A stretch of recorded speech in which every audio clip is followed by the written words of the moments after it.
There are a series of protections afforded to the LGBTQ community that are as numerous and widespread as the people that make up the population that identifies with one of the components of LGBTQ. So as it relates to sexual orientation, you are protected in whatever sexual orientation you might have, whether that be gay, lesbian, straight, or some other type of sexual preference or orientation. Whatever your expression of your sexual interest is and your sexual orientation is, that expression is protected under the city law. If someone is being targeted because they're gay or they're being targeted because they're straight, the law protects against that. The law is so broad that it specifically says that people are protected if they are asexual or pansexual. Anything related to a person's sexual orientation should not come into play when they're talking about their job. The purpose of the law is that people are judged based on how they do and what their performance is, not based on things that have no reflection on their job, like what their sexual orientation is.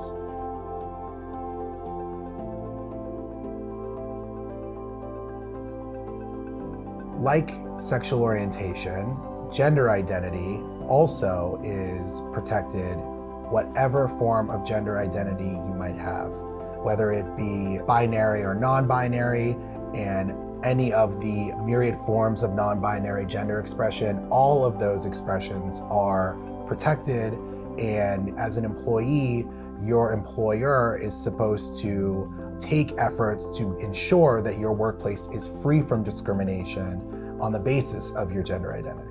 The law prohibits employers from relying on stereotypes based on gender. So if a man is perceived as not being masculine enough, then an employer can't take action based on that. An employer can't assume that any one role is meant for men or is meant for women, or can't assume that a woman is incapable of doing any kind of job because of her gender. This doesn't mean that a position that has any kind of a physical requirement is to be excused, but a woman that can do the physical job is to be given the same opportunities as a man.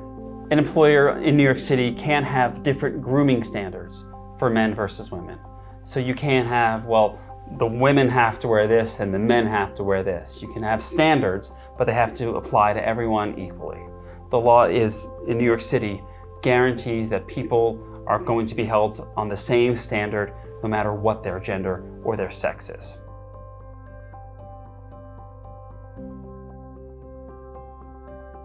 Some of the common forms of discrimination that people endure on the basis of their gender identity are sexual harassment.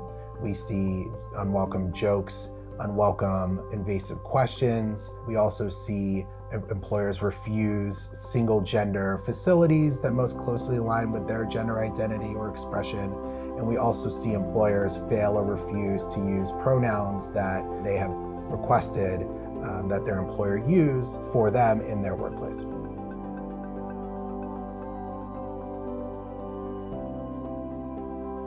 Under the New York City human rights law, an employer has to give benefits to all employees the same, regardless of their gender. They can't offer certain benefits to the men that they don't offer to the women. They can't offer any benefits to the women that they don't offer to the men. If it's assumed that a woman is going to be the primary caregiver of a child, the employer can't deny a father from having time off to care for children as well.